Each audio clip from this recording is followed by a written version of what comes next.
আপনি ফোনটা কোথা থেকে পেলেন?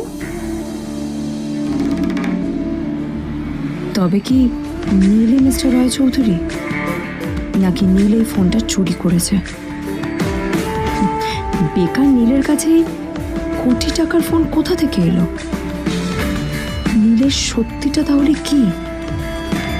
আর ও যদি সত্যি বড়লোক হয়ে থাকে, তবে ও নিজের শ্বশুর বাড়িতে খরচামাই হয়েই বা থাকে কেন?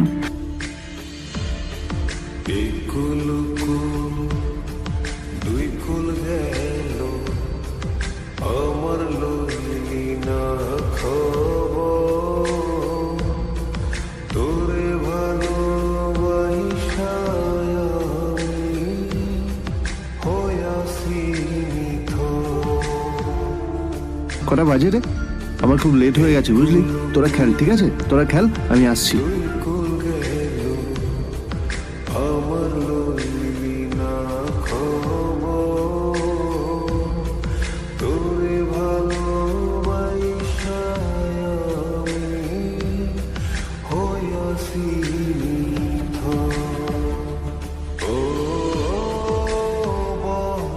নীল, জল পড়ছে না কেন দেখো না। নীল, নীল, নীল কোথায় গেল? নীল,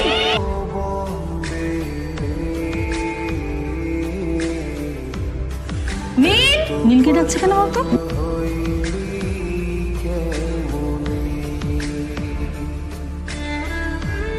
তোমাকে কিছু বলে গেছে নীল? হ্যাঁ, কোথায় গেছো?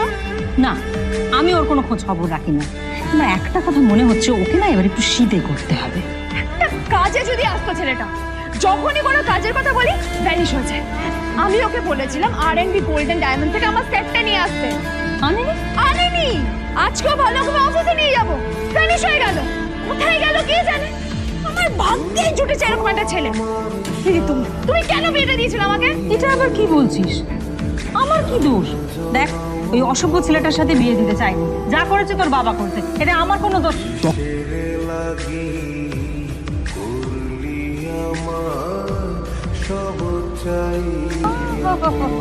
এই যে লাট সাহেব ফিরলেন রাজকার্য করে। এদিকে এসো, তোমার ফাঁকিবাজির আলোচনাই এখানে চলছে। মা প্লিজ থাক, মা থাক, ভাল লাগছে না।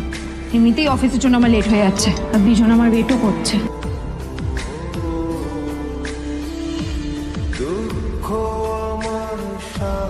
আরে যে এই ছেলেটার মতো আর একটা ফাঁকিবাজ না তুমি পাবে না। তুমি কেন দাঁড়িয়ে আছো? এই যে শোনো শোনো শোনো শোনো, দাঁড়িয়ে আছো কেন? তোমাকে আমি বলেছিলাম R&B গোল্ড ডায়মন্ড তোমার সেটটা তুলেছো, তোলোনি তো। এইটা চাই না আমার। তুমি আমার সাথে অফিসে যাবে, ফেরার পথে তুমি সেটটা নিয়ে আসবে। তোমার জন্য সবসময় লেট হয়ে যাবে, তোমার জন্য বিরক্ত লাগে। আর ব্যাগটা নিয়ে ওর কাছে পেছন কোথায় যাচ্ছ? যা, দিয়ে ওখানে রেখে এসো।